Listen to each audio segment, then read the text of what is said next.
what is the philosophy of Jones Studio? Sounds like an intellectual question to me. I have never considered myself an intellectual architect. I'm an emotional architect. And for me, that is the architecture that I relate to. That's not a judgment. And I'm certainly smart enough to know it doesn't have to be one or the other.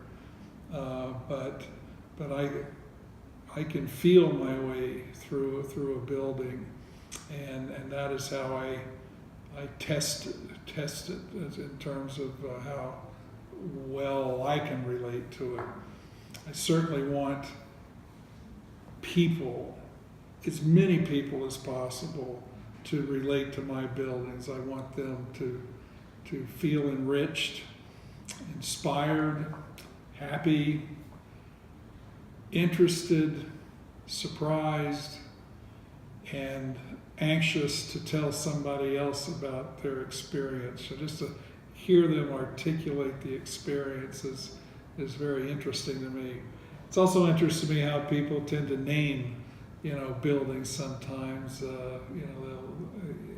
If it resembles, even remotely resembles something that they've known about, there's a tendency for a community to apply, a name, an amorphic name typically to something.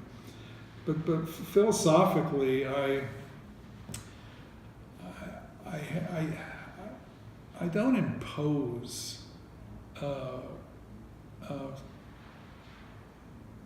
any self-indulgent philosophical position.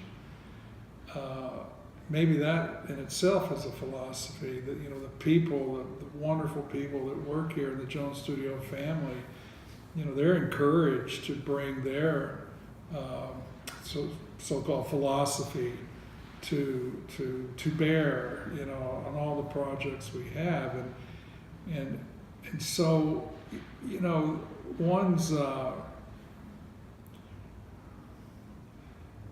attitude towards architecture, I think is fluid. I think mine is. I think, say, Eddie, where did this idea come from? Where does this building come from? And I can tell you where the idea came from, and I can tell you very pragmatically about every single design decision. I am very clear how I make decisions and why I make decisions, and I even enjoy explaining it because it helps clarify things for me. But if I also know this, if I were to have started on a Tuesday as opposed to a Monday, things could have been completely different.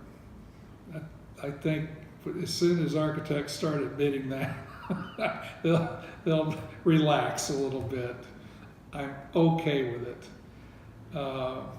And you even embrace that ability to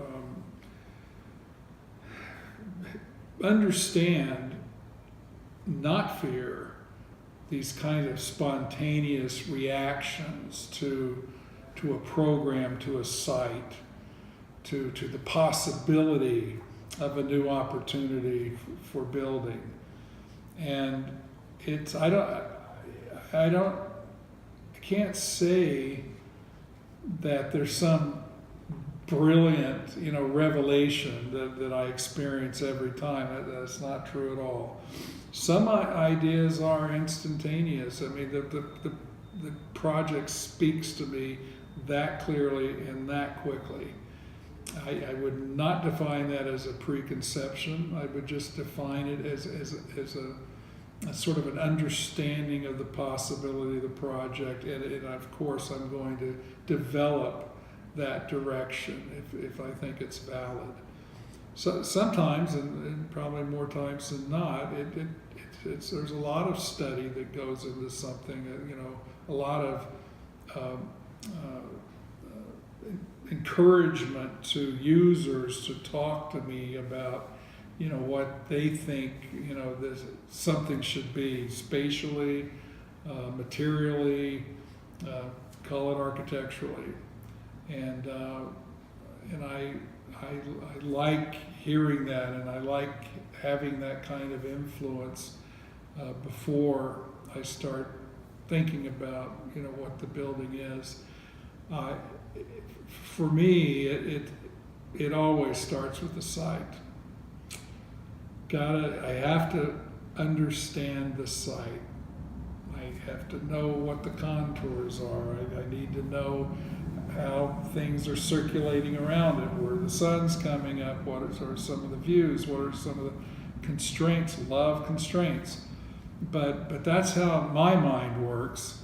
It's about just living in the drawing, inside the paper, and just letting go and becoming absorbed into the project, meaning that I'm comprehending the site, at least in 2 dimensions. I'm comprehending the program, and I typically will, you know, programs can be very large, but you can always reduce them to a few pieces. You can always do that. And then so you can, you know, again, comprehend that program by understanding the relationship of the larger pieces first, the relationship of the larger pieces to each other, and to the positioning and arrangement to the planet, which of course is the site.